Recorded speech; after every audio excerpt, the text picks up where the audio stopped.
Lord willing, we're going to get some video up here, but if we don't, we'll fly by the seat of our pants and figure it out, because we all do that sometimes, right? All right, so and let me tell you two things. In the interest of saving paper, I did not print handouts, okay? But what I am going to do is I've got a Google Drive folder that I've shared that you can have, and that location is on here. So, and I'll give you, you can have these.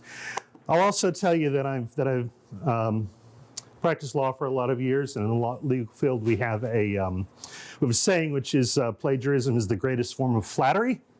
So a lot of what you will see is not original to me. It's a lot of it came from a friend of mine named Brian Lynch, who's the headmaster at Veritas School in Newburgh, Oregon. He's a good friend. Some of it's mine, some of it I stole from him. Doesn't really matter. We're all sharing it anyway, right? All right, so what we're talking about today is lesson planning. And I want to start with, we're all familiar, I hope, with John Milton Gregory's laws of teaching, right? Those are all familiar to you, I hope.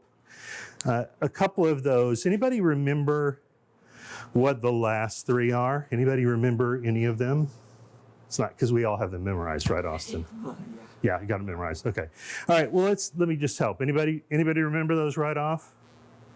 All right. So number 5, fifth law is use the pupil's own mind, exciting his self-activities. Keep his thoughts as much as possible ahead of your expression, making him the discoverer of truth. Okay. So, and I know this is about lesson planning, but these are sort of foundational ideas. So if we're trying to do that, again, another friend of mine likes to say, when you are teaching, are you intruding in the providence of the student? Now, I'm talking a lot now, but everybody else is going to talk later, because I want to practice this too, all right? We want to have our students do the majority of the work. If you're doing more of the work than your students, then you're not classically teaching. Okay, number 6 says, require the pupil to reproduce in thought the lesson he's learning. Okay, thinking it out in its parts, proofs, connections, and applications till he can express it in his own language. All right, so what we're looking for, excuse me, is that idea that I have a task, which I'll actually talk about this afternoon if you come to my session. I have a task I just did with some of my students, and they were required to take, I'm a math teacher by trade, those of you who are wondering, amongst other trades. They were required to pick any topic they wanted from the year and then reteach that topic to this class. It was an interesting task because I got to see how much some of them were just reading out of the textbook or reading off the notes I'd given them, and how many of them actually could reproduce that work, right? All right, now the 7th law is review, reproducing correctly the old, deepening its impression with new thought, correcting false views, and completing the true. Excuse me, again, that's something we'll focus on a lot more this afternoon if you come back, okay? But those ideas, we just have to constantly re-talk about what we do, right? And you have to, if you're doing lesson planning, you have to build that into how you plan your lessons, right? It doesn't happen organically all the time, sometimes, but not always. Sorry, I'm trying to help you. That's all right, I understand. Not finding what's on your screen. Yeah, I noticed that. So if we can figure it out, it's great. If not, we'll figure it out. Now, one of the things, I just taught part of this to my staff. So for those of you who don't know, I'm the Logic and Rhetoric principal at Care Paravel in Topeka, Kansas. And I just taught a session on lesson planning this last summer. And a lot of my teachers sort of had this, you know, I've been doing this for 15, 20 years, whatever it is. Lesson planning isn't really something I sort of need to do in the formal way that I used to do it when I got right out of college. And the answer is, I agree with you, but you still need to do lesson planning. And I analogize this to reading your Bible. Well, I've read the Bible, I'm good to go, I don't need to read it anymore, right? I read it once when I was in Bible college, I'm good to go, I don't need, no. Reading your Bible is part of the discipline of the Christian life. Planning lessons is Formal lesson planning is a discipline of teaching. Okay? It's one of those things that you do because it forces you to practice your pedagogy in the right way. Okay? So, all right, here we go with the interactive part of the session, going back to whiteboard markers, which is what I was going to do anyway. All right. If I said to you, you need to write me a lesson plan, what components does that lesson plan have to have? Okay? What components does the lesson plan have to have? Okay, objectives. This is brainstorming. This is the no judgment part of the discussion. What do you have to have in a lesson plan? Content. What does content mean? The facts. Okay. All right, I'm just going to use your word content for now. Okay. Content. What else? Perhaps an essential question. Okay, an essential question. Okay.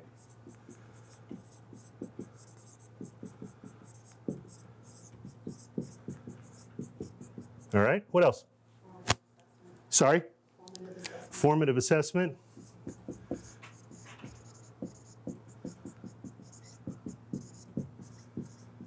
Oops, two S's, not three. What else?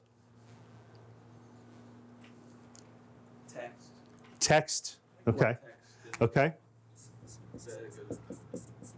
All right, what else? I guess materials would be part of text. Okay, You're gonna use. sure, text, materials.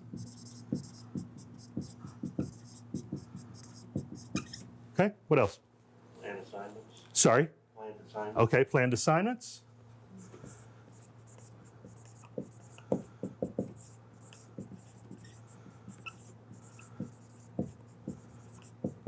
All right, what else? Closure. Sorry? Closure. I keep saying what else. We can close off the list anytime you guys think we've got everything we need. Maybe a hook or a way to engage background knowledge. Okay, a hook. You said to engage background knowledge. What's another word for engaging background knowledge? Review. Okay. Okay. I had a teacher in college who said, the majority of the time you lose in a classroom is re-engaging kids. And you want to make that loop as small as you can so that you have a way to get them engaged back with where you were when you left off 2 days ago, a week ago, whenever it was. No extra charge. What else? Anything else?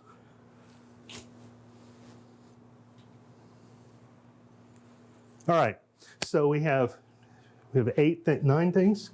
I'm a math teacher, can I count? Yes, 9 things. I'm going to suggest to you there are 3. Okay? There are 3. And you're going to say, well, you already took these into account in some of the other things. That is true.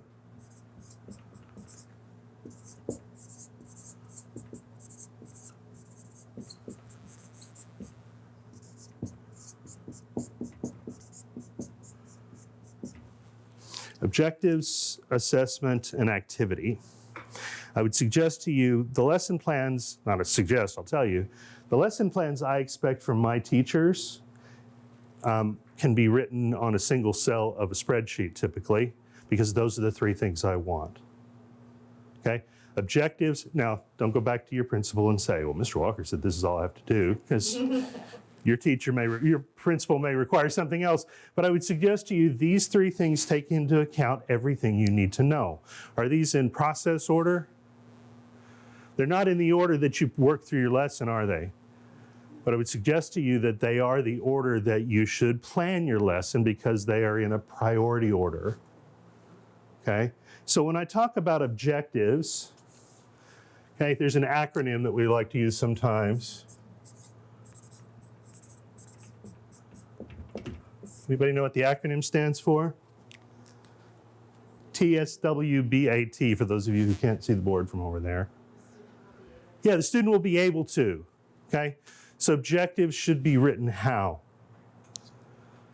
How would you describe how you write an objective? Student-centered. Sorry? Student-centered. Okay, student-centered to some degree, yes. here's the phrase I'm looking, well, two things.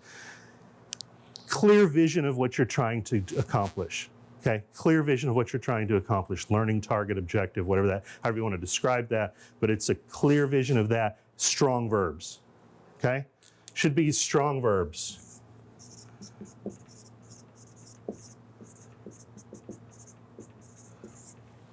One of the tools that you'll find in that Google Drive, whenever you get there eventually, if you do, is a tool that Brian uses for lesson planning. And depending on the kind of lesson he has, he's got a list of maybe 10 or 15 verbs. Use these. I like that, okay? It's like, these are the kind of things that we want. Students will discuss this. Is that a strong verb? That is not a strong verb. That is not accomplishing something. That is what? That's an activity. That's not an objective. That's an activity. Student will be able to discuss. Well, most of my students can talk about anything you want for however long you want. Sometimes things I don't want. Okay? All right. So help me out for a second here. Let's take a poll. What do you teach? What do you teach, Austin? Well, you teach a variety, don't you? Yeah, Latin. Okay.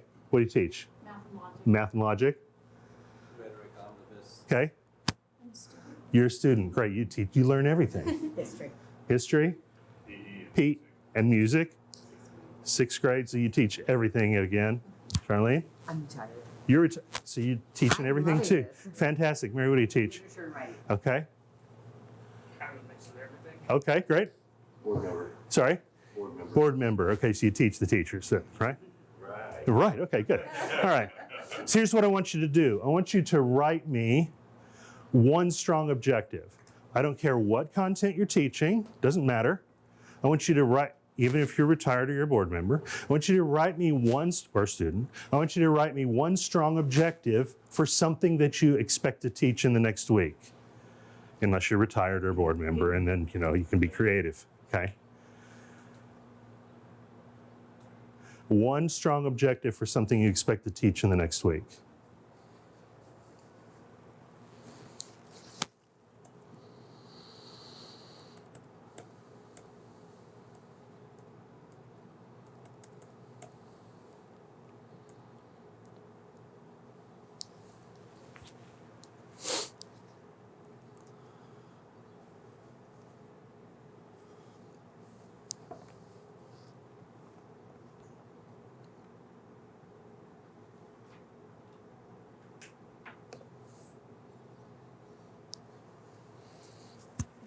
All right, who's ready to share? Sarah? Students will be able to classify triangles according to their angle measurements and their side lengths. Perfect. Geometry teacher, I like it. Mary? The student will be able to identify the components of a refutation and apply these components to their thesis. Okay. Excuse me. Claire? Charity. Charity, I'm sorry. Got a glare. Charity? Students will be able to add and subtract positive and negative integers. Okay. Can you come teach that to my sophomores? Some of them can't do that still. Somebody else? Debbie? My students are going to be doing presentations. Okay. The student will be able to ignite interest in others to explore the country of Okay. whatever country. Fantastic. Anybody else? Students will be able to determine who wrote the letter to the Church of Ephesus. Okay. All right. Now, if you said the book of Hebrews, I would say that would be a lot more entertaining lesson, but okay. Okay. Okay, we got the idea. Okay, think in those strong verbs, something you want students to be able to do. Okay? All right. So my second one here is assessment. Okay? Why do I put assessment second rather than, because don't we do assessment after the activity or during the activity? That's a discussion for this afternoon. Okay? Why do I put it second? You have to know where you want to end up, You have, plan where you're going. yeah, exactly. Right? I think it was Kierkegaard who said, live life backwards. I want to know where I want to get, then I can figure out how to get there. Okay? With assessment, you think about that second because we want to know as teachers, and we want the students to be able to know whether they've arrived where we want them to arrive or not. Right? Okay, we want to know that. So there are multiple kinds of assessment. I would suggest to you there are 3, but primarily there are 2 that we use all the time, which are what and what? Formative and summative, right? Summative's at the end. Hopefully we learned everything we want to learn. Formative is during the process, right? Now here's what I would suggest to you. Formative assessment, and this is what I'm going to talk about briefly now. If you come back, we'll talk a lot more about it. This is the acronym I use is CFU, okay, which is, anybody know what this stands for? Check for understanding, okay? Check for understanding. So what you're doing with formative assessment is just constantly throughout your period checking for whether your kids understand what you're doing or not, right? Sorry, say it again. Madeline Hunter, long time ago. Okay. So, and we'll, as I said, if you come back, I wouldn't have time to talk about it now, but if we come back in this afternoon, we'll talk about some of the key pieces of what that looks like. One of them, just for general purposes though, is it's ongoing and it's all inclusive, right? It involves every student in the room, right? You should have that level of interaction at some level with every student in the room so that you make sure that everybody's with you where you're trying to go, okay? What do you use on the fly? What do you use checks for understanding to do other than check for understanding, obviously? What do you do with that? Adjust, right? You should be dynamically adjusting. I had a Calculus 4 professor in college who just about killed me because he would walk in every day and sit at his desk, and it was at 8 in the morning, and he would teach Calculus 4 at this pace and at this volume for the entire hour and a half. And he didn't move from there, and he didn't take questions or care what you were doing or not doing. He just went on. That is not checking for understanding. It is not dynamically adapting. I also dropped the class before too long, but that's another story. Okay? Any sort of thoughts about assessment that I haven't raised? This is collaborative, so. And again, we'll talk a lot more about this afternoon if you come back. If you don't, I'm not offended. But. All right? And have some thoughts for you at some of the time about what you can do that's creative there. Activity. Okay? So an activity is something that is chosen carefully to advance the objective and that allows for checking for understanding. Okay? So whatever you're doing, right? We tend to, let's be honest, okay? Have you ever done, I'm sure none of you have ever done this. I'm sure none of you have. You know this great activity that you really want to do with your class, and you figure out some way to work that into the curriculum and write some objectives to fit it. Right? I know none of you have ever done that, okay? But, you've come up with this great activity that you know, and, particularly if you're a geometry teacher like I have been, it's like, man, there's this great tool that I know. I'm sure I can work that in somewhere, okay? No. The activity needs to be tailored to trying to achieve objectives and to allow you to check for understanding as you go along, okay? Coherent, feasible, appropriate, okay? Those are the sort of catchwords to me: coherent, feasible, and appropriate, sorry. Obviously it's important, that's why I couldn't think of it for a minute. Okay, so we're going to come back to that in just a second. No, let me just finish this. Remember John Milton Gregory's fifth law. We're expecting students to do most of the work, so this activity that you come up with should be something that requires them to do the work, for the most part, not you. Okay? And think about this for a second. If you go into your room and you feel like you're doing more than half the work, then it's probably not the best activity that you could be doing. Now, I realize, you know, as I said, I'm a math teacher. There's a degree to which there's some things you have to do that are very active and you're putting into students a lot, okay? But they need to be doing the majority of the work. Why, by the way, is that important? Why, and if you've read the 7 laws, you might remember, but why is it important students are doing most of the work?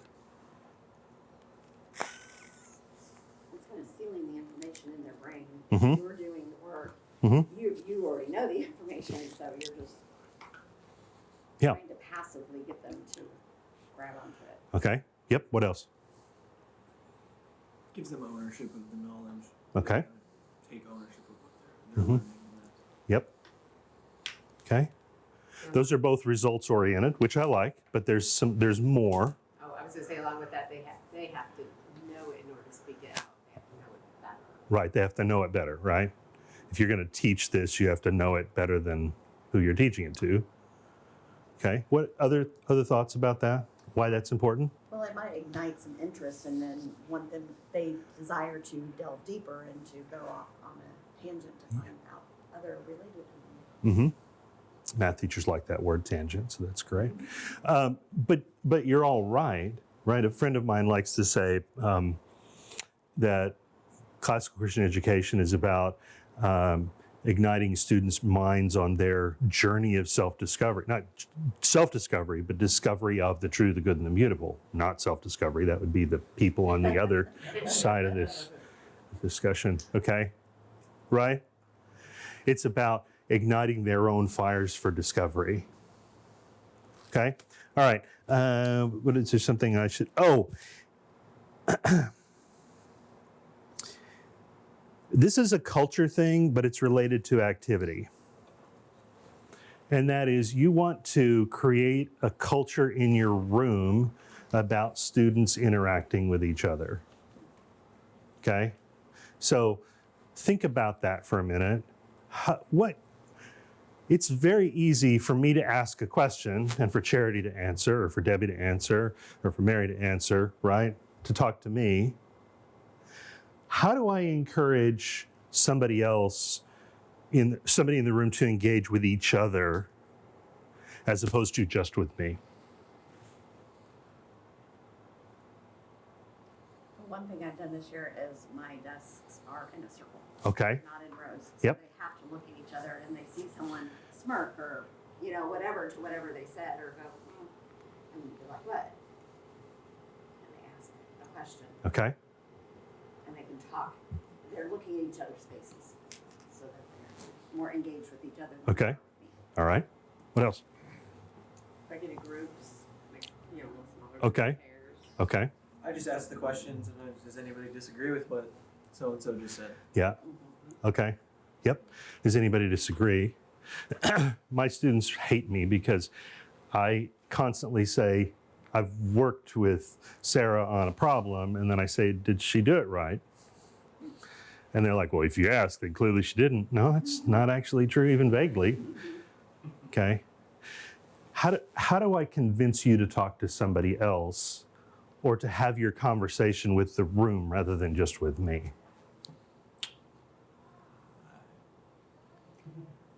Anyone have any thoughts? Okay. Did you hear what he said? Did you hear what he said? Okay. So let me try this. Let me try this for a second. So Austin, what do you think? How can I get you to talk to the room instead of to me? Maybe if you stand in a different place. Yeah, just the fact that I'm standing over here with Brandon, right, means you have to. And kids, what happens? Everybody been to the symphony anytime in the recent past? If you get there early, what's going on? You get this kind of cacophony going where they're all tuning their instruments, right? Your students need to tune their instruments. If I stand here and I talk to Charlene's going to talk to me in this level of voice because she's a little shy and she doesn't really want everybody else to hear me. But if I stand over here next to Austin, and Austin and I were wondering, Charlene, what are your thoughts about that? Okay, you're engaging the kids at a different level. Now, some of you are probably saying, I thought this was lesson planning. Well, these are things, what are we doing here, right? These are pieces of this that are about creating a culture in your room, and they require planning, okay? They do. A lot of these things require planning. One of my teachers is struggling with classroom management at the moment, and I walked into her room the other day, and I know some of you are thinking I'm off topic. I'm really not. I walked into her room the other day, and she teaches Latin. And she said, she walked around the class and she said, so I'm going to have you translate this line from the text. Here it is, it's line 5 to 7, and it's these lines, and I'm reading it to you in Latin. I'd like you to translate that for me. I'll come back to you.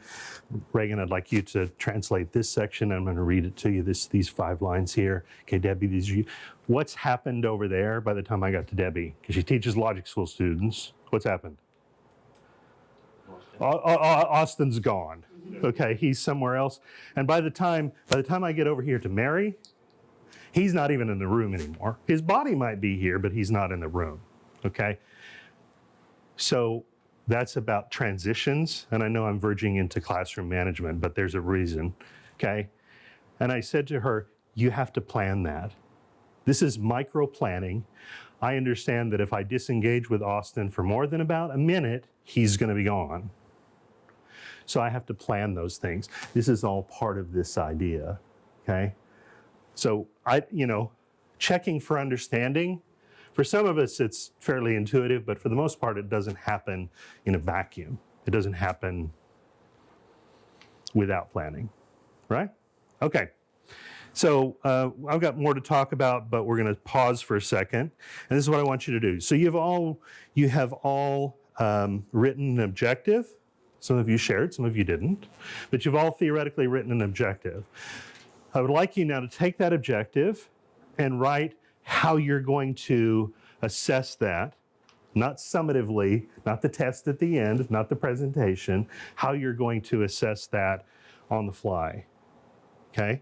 In the classroom, formative assessment, write down 1 or 2 things that you're going to do to assess that, okay? So that you're going to figure out whether Reagan over here actually knows who the author of Ephesians is, but not just who the author is, but how we know that's the author.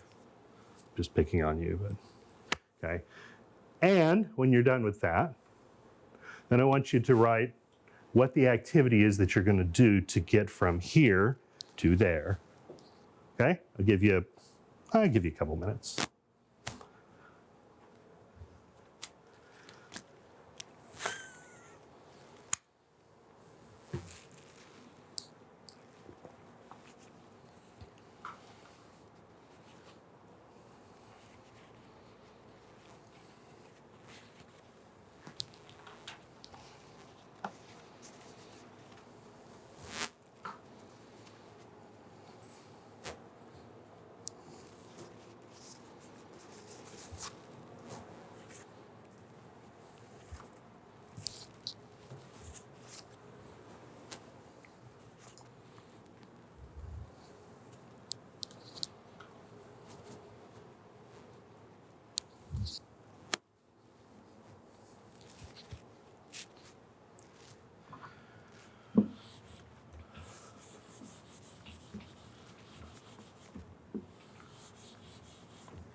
All right, everybody got something written down? Who would like to share? So remind us what your objective is, and then tell us what your assessment tool is going to be and what your activity is going to be.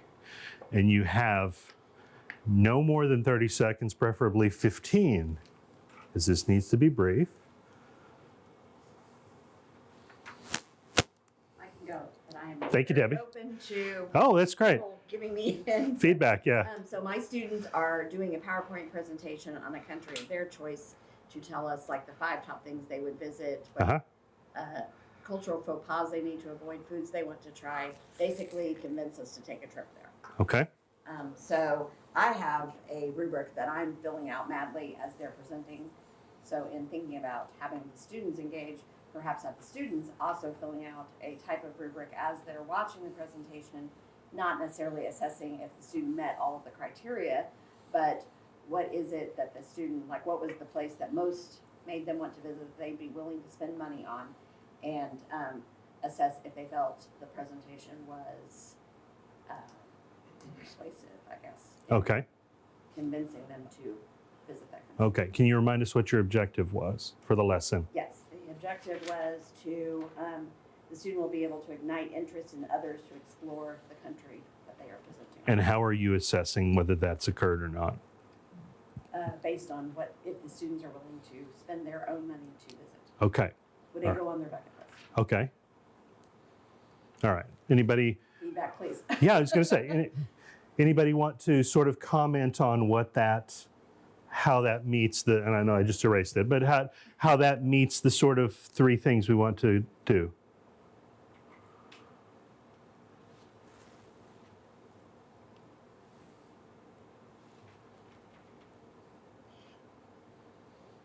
Ignite the interest is your verb. Mhm. Ignite the interest. Well, that's kind of a vague thing, although you made it specific with how many would be willing to spend money. Okay, yeah. I guess. Sorry, what was that, Charity? How is it measurable? Okay. So how is she measuring it? How are you measuring the goal? How am I measuring from my perspective or from the other student's perspective? From your perspective, Right, if you're would you- assessing them, how would you measure it from the objectives?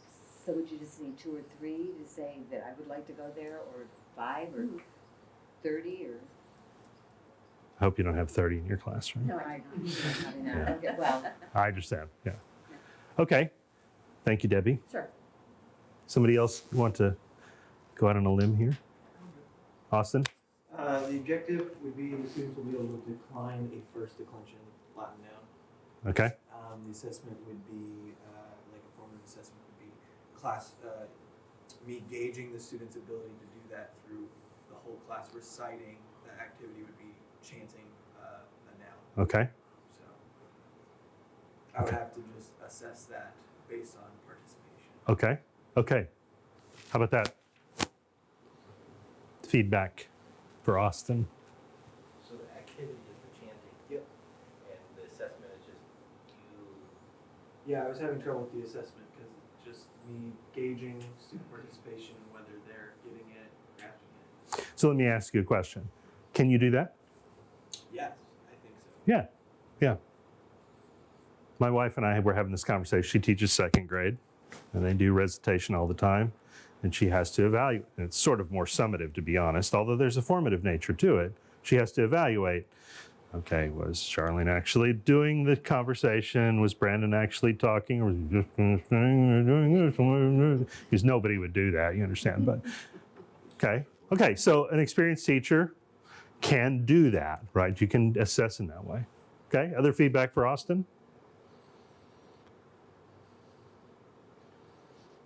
All right. Some things that I do to assess a little bit more intensely is ask an individual student to do it on their own. And then the others go, oh, holy cow, he's going to ask me too. He's probably going to ask me. I got to make sure I get it straight.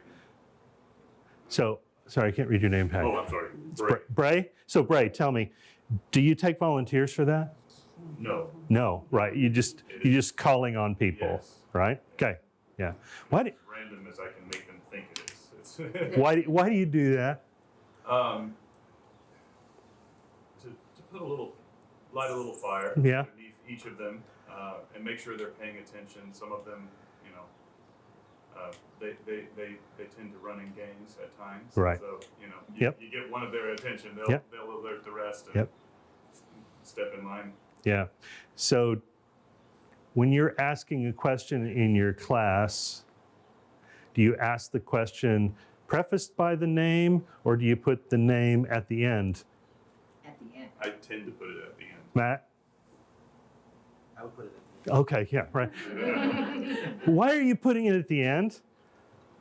Level of concern. Suspense, everybody's got to be paying attention, right? Everybody else checks out. Right, yeah, you don't want everybody else to check out.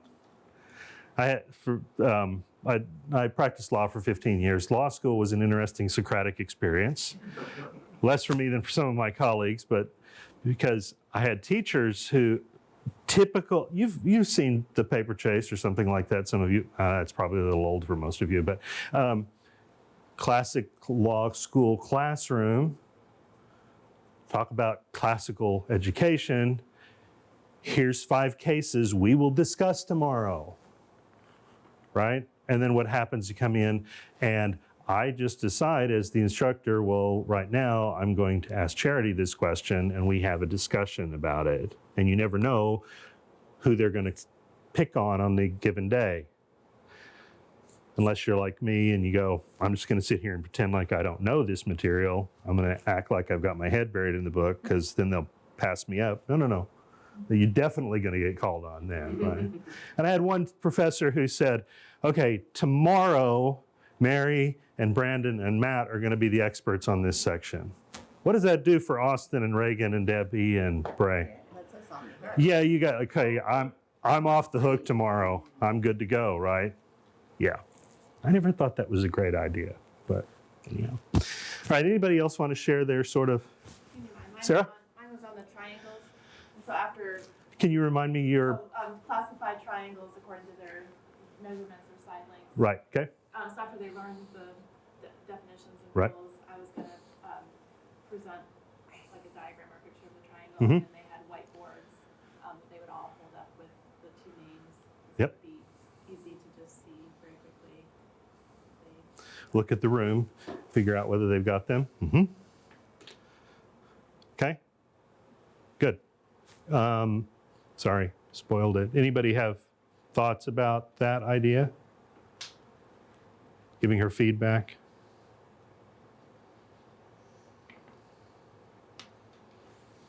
Okay, good. By the way, I do like rabbit trails, so I'm going to rabbit trail for just a second. How long do you wait after you ask a question in your classroom? On the average, do you think? Supposed to or actually? Yeah, so that's exactly the point. There was a study done a few years ago. Most teachers think they wait around 3 or 4 seconds. On the average, it's about 1.5 seconds. Okay? On the average, it's about 1.5 seconds. Now, I know you're classical educators, so you do much better than that. But it's, you might have noticed, I actually looked at the clock to see how long I was going to wait, because you have to consciously do this. What happens around the 4 or 5 second mark? People get uncomfortable. People get uncomfortable. Okay, yeah. At the 2 second mark, these two got uncomfortable and started talking. Okay, now that's the thing with questioning. If you're waiting this is, by the way, great checking for understanding. People start getting really uncomfortable around that 3, 4, 5 second mark. What do they expect you to do? Give the answer. Yeah, because I don't like silence in my room, right? Actually, I'm okay with silence. But if you wait long enough, the teacher's going to get uncomfortable with the silence and give the answer, right? Don't let your kids be trained in that way. Okay. I had this projected, but obviously the black is sort of overwhelming itself on the board. So this is a tool that I'm just plagiarizing from Brian, that he uses with a number of his teachers, and I'm not going to redraw the whole thing because it would take me a long time, but it's in the Google Drive, nice clean copy of it for you. And he has, at the center here, he has 6 sort of modes of learning or whatever. They are synthesis, there's a technical name that I'm not remembering at the moment, synthesis, evaluation, knowledge, comprehension.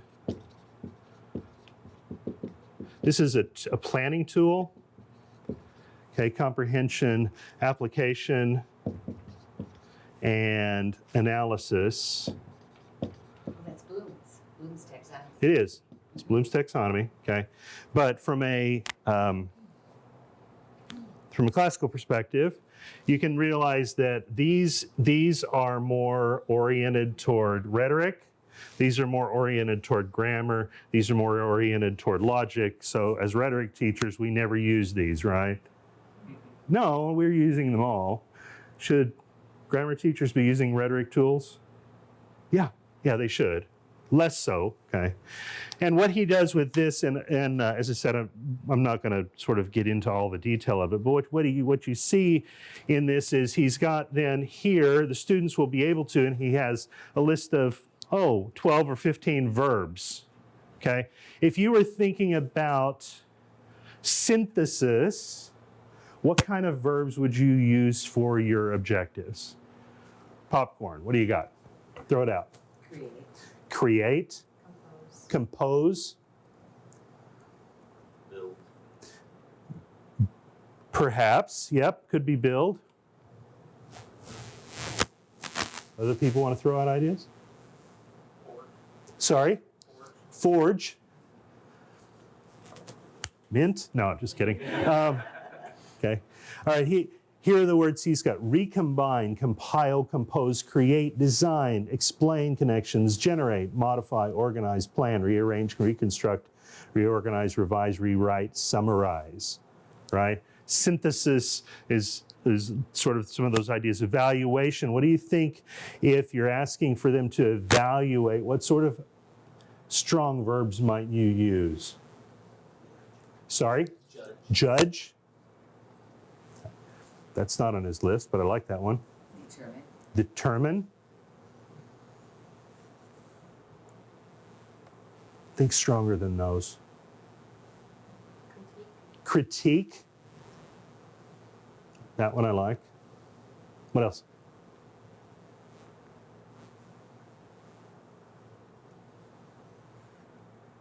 Okay, I will give you some answers. Here you go. Assess, appraise, conclude, criticize, critique, defend, describe, discriminate, but discriminate's always better. No, it's not. Evaluate, interpret, justify, support. Okay?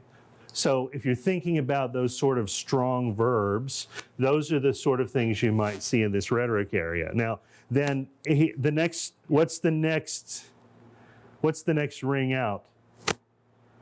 So this is the student will be able to, what's the next ring? Assessment, right? This is checking for understanding, okay? Checking for understanding. So what might you do? So let's look at synthesis first. I don't care. You can pick either one. What might you do for checking for understanding in synthesis or in evaluation, either way?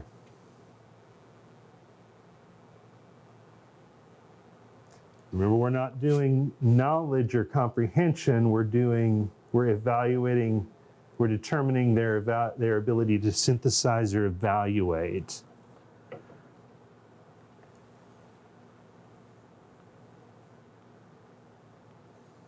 Like an essay? Okay. Like an assessment for... Okay, so you could do an essay, although is an essay more formative or more summative? Okay. Yeah, it tends to be more summative, right? Unless they're reading their essay in class and being critiqued as we go. What time are we done, by the way? 11:10, right? Okay. I mean, you could ask a question along the lines of, if you're asking them to evaluate, critique this, Uh-huh. and then have them talk to a partner Okay. and walk around. Okay. And listen to Okay. their conversation. Okay. Yep. What else? What is a Socratic seminar or a Harkness? Yep. Okay, so Harkness discussion is going to work really well here. Okay. What else?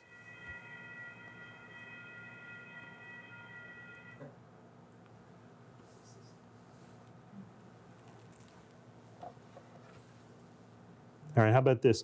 Synthesis graphic organizers. Okay. Raft writing, exit passes, sticky notes, those are all sort of, and some of those we'll talk about this afternoon a little more if you come back. If you don't, I'm not offended. Evaluation, take a stand. Okay? Matt, you've told me what your evaluation is. You don't literally have to stand, but you need to defend that for me, right? Okay, you need to engage. Prioritize lists, sticky note, that sort of thing. Harkness discussion you mentioned. Value lineups, exit passes, those are all sorts of ideas of things that you can do on the fly. All right, which means our last thing is, did I draw too many circles? I did, sorry, this should go here, and this should go here, but anyway. Then up here we have activities or engaged learning. Okay, what sorts of activities? And some of those, particularly in the rhetoric school, those are going to overlap with your checking for understanding, right? If you're having a Harkness discussion, that's both, right? It's simultaneously both. Writing an essay, that would be an example of an activity, right? What other sorts of, somebody else said this already, I think, but what other sorts of engaged learning activities might you do to expand or to advance your objective in these areas?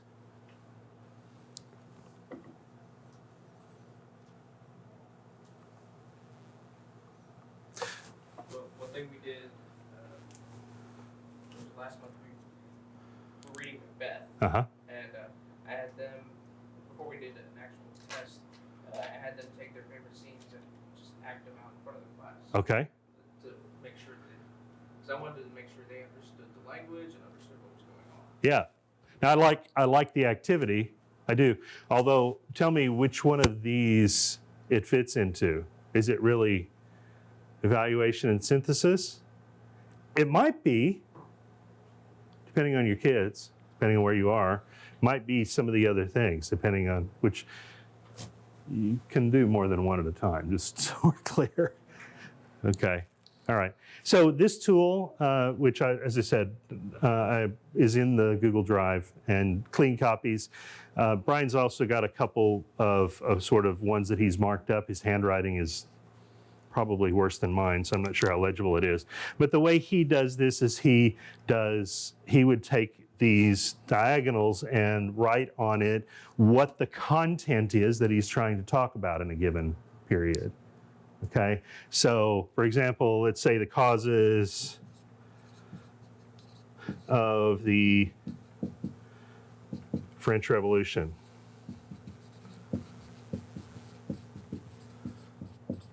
Okay, this is the content area that he's thinking about. Why does he write it here?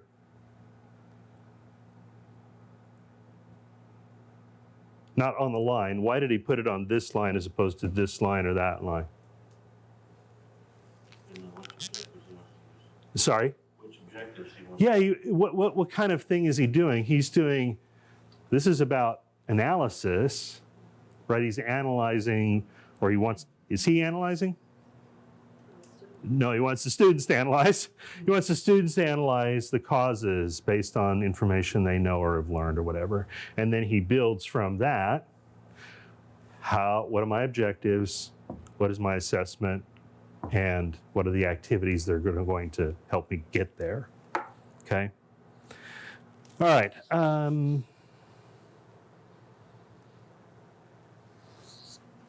That's pretty much all I have. I'm early. It's unlike me. Questions, thoughts, observations? I am not the be-all, end-all of this, so I certainly... Day to day, do you Yeah. think that this, if we have a nice clean sheet of this, could be, kind of a paradigm for how we, I think so. because our headmaster requires us to submit our, Mhm. at least we call it a snapshot, but this might be a good visual snapshot for him to see what we're trying to accomplish in each lesson. Yeah, and there's the tool that he has, and there are, as I said, there's a nice, really clean, crisp copy in the Google Drive. Has a few other boxes on here where you can sort of scribble notes and other things that you need. Because if you're like me, and I'm a math teacher, so this is what it is. I seriously, my lesson plan that I'm giving to myself, because I'm the principal, but it's available to parents, has just got those 3 things on it, and it seriously is almost a Twitter feed. It's not, but it's almost, right? I mean, it's really brief and concise, but I need this to actually teach my class. If I go into my class teaching solving simultaneous equations with matrices, this isn't going to cut it, right? I've got 3 pages of notes to teach that from, even though I've been doing it a while. But this is really a helpful thing to organize what, you know what I mean? What you're trying to accomplish. So, and as I've taught humanities as well, this may be, if I know the French Revolution as well as I should, this may be all I need to take into my class. That make sense? Yeah. As a math teacher, I need 26 examples and stuff like that, which I've hopefully worked out in advance, but Sarah? The thing that you turn into your lesson Yeah. under assessment activity, Yeah. do you just put something what it is, or do you explain it out in full detail? I don't expect my teachers to do that. So I would say it needs to have enough information in there so that I have some idea of what I'm going to see if I walk into their classroom. What am I going to expect to see? Some of us are younger in the practice, obviously, and the younger you are, the more you have to flesh that out. But I would say the more advanced you get, we really want to make sure want to make sure you've processed through those 3 things. Did you consciously think about an objective? Students will be able to do this. How am I going to evaluate it? That's formative assessment or summative or a third option, which we can talk about later. And what's the actual activity look like? And, I'm a math teacher like you. My activity is often not very deeply described. Nobody wants to see that but me. You know what I mean? So, I don't know if that helps. To answer the question. You don't teach for me, so your principal might ask you for more than that, but that'd be my take. Charlene? Okay, but in order to do an analysis, Yeah. students or teacher, Yep. of the causes of the French Revolution, Yep. you've got to have so many previous lessons of content. There's You do. something to talk about. Yep. Okay, so each of those has got to be broken down. I mean, that's a series. Yeah, I mean, this is basically one lesson. Yes. One of these is basically just one lesson, and you may have notes over on the side that says, one of the things I typically have in mind, and this last summer I did that was a fun experience. Brian and another guy, Chris Schlecht, if you know Dr. Schlecht, did a teaching practicum at ACCS. Were any of you there for that? Okay, right? So you guys remember this, right? And one of the things that I talked about was going in, these are the things I assume you know in advance, right? And I don't know, you guys can tell me because you were there, whether it worked all right, but that's something that I always think about is and maybe that's what that review piece is about. Let's just review, what are we supposed to already know, so. Okay, anything else?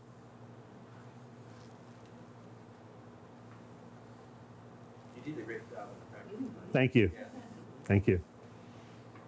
Um, Yeah, I had the opportunity to be embarrassed in front of 1,200 people. I think we're done, so.